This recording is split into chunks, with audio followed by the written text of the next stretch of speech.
السلام علیکم۔ آپ لوگوں کو پتہ ہے کہ امریکہ اور طالبان کے درمیان معاہدہ ہو چکا ہے اور وہ یہاں سے مئی 2021 تک اپنی ساری فوج نکال لیں گے افغانستان سے، اور ابھی 12,000 فوجی افغانستان میں موجود ہیں امریکہ کے۔ اور اب نیو یارک ٹائم نے خبر دی ہے کہ امریکہ اور ڈونلڈ ٹرمپ یہ چاہ رہا ہے کہ فوج کو اس سے پہلے ہی وہاں سے نکال لیا جائے جتنی جلدی ہو سکے اور افغانستان سے وہ نکل آئیں۔ یہ بہت بڑی خبر ہے اور امریکہ اب بہت تھک چکا ہے اس جنگ سے، اسی لیے ہی وہ جلد سے جلد افغانستان کی سرزمین سے نکلنا چاہتا ہے۔ امریکہ یہاں پر چین کو روکنے آیا تھا جو اس سے نہیں ہو سکا۔ اس کے ساتھ یہ خبر ہے کہ چین اب دنیا کا طاقتور ملک بن چکا ہے۔ آگے بڑھنے سے پہلے ہمارا چینل سبسکرائب کریں اور بیل آئیکن دبائیں تاکہ ہماری ہر نئی آنے والی ویڈیو کا آپ کو نوٹیفیکیشن مل سکے۔ اور یہ یورپی یونین کے وزیر خارجہ اب یہ بات کر رہے ہیں کہ اب امریکہ کا دور ختم ہو چکا ہے، جتنی جلدی ہو سکے ہمیں چین کے ساتھ اپنے تعلقات اچھے کرنے ہوں گے، انہوں نے کہا ہے۔ اور اب ایک رپورٹ بھی آئی ہے جو کہ BBC میں بھی شائع ہوئی ہے، اور یہ رپورٹ بہت سارے ماہرین کی رائے سے بنائی جاتی ہے اور سارے اعداد و شمار کو شامل کر کے ہی یہ رپورٹ بنائی جاتی ہے۔ اس رپورٹ میں 2050 کا بتایا گیا ہے کہ کون سے ملک طاقتور ہوں گے، ان میں چین کو سب سے پہلے رکھا گیا ہے انہوں نے۔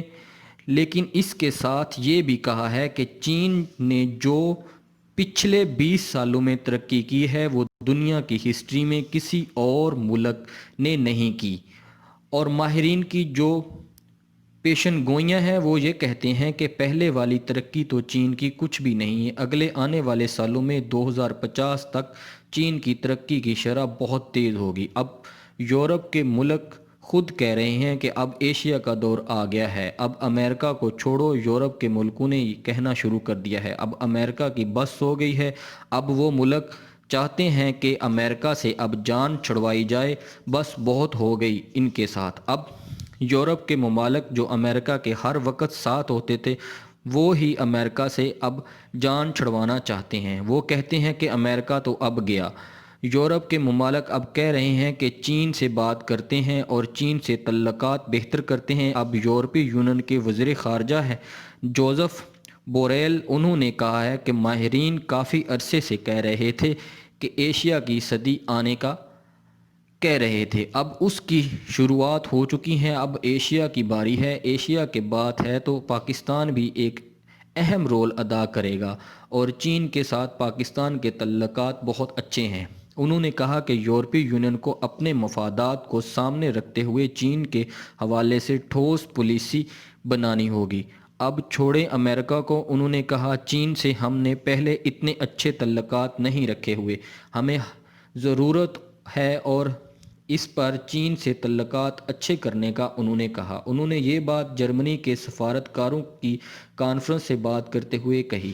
وہ کہہ رہے ہیں کہ امریکہ کی سربراہی میں چلنے والا عالمی نظام ختم ہونے والا ہے، اور ایشیا کی صدی کی آمد کی جو باتیں ہم ماہرین کر رہے تھے اب انہوں نے کہا ہے کہ ہو چکا ہے اور ہماری آنکھوں کے سامنے ہو رہا ہے یہ، اور اب ہمیں کسی ایک کا انتخاب کرنا ہوگا۔ انہوں نے کہا چین عالمی طاقت کی جگہ لے رہا ہے اور یورپی یونین کو چین کے حوالے سے ایک مضبوط پالیسی بنانا ہوگی۔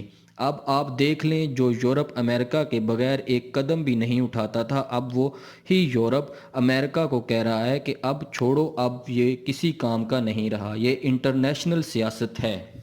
اور اسی طرح سے ہوتی ہے۔ چین کے حوالے سے پیشن گوئیاں ماہرین بھی کر رہے ہیں کہ چین بہت ترقی کرنے والا ہے آنے والے دنوں میں، اور یورپی یونین بھی کہہ رہی ہے کہ آنے والے سالوں میں چین بہت تیزی سے اور بھی ترقی کرے گا۔ جو لوگ کاروبار کرنا چاہتے ہیں، انویسٹمنٹ کرنا چاہتے ہیں، ان کا کہنا ہے کہ چین سب سے اچھا ملک ہے، دنیا بھر سے لوگ چین میں جاتے چلے جا رہے ہیں اب کاروبار کے لیے۔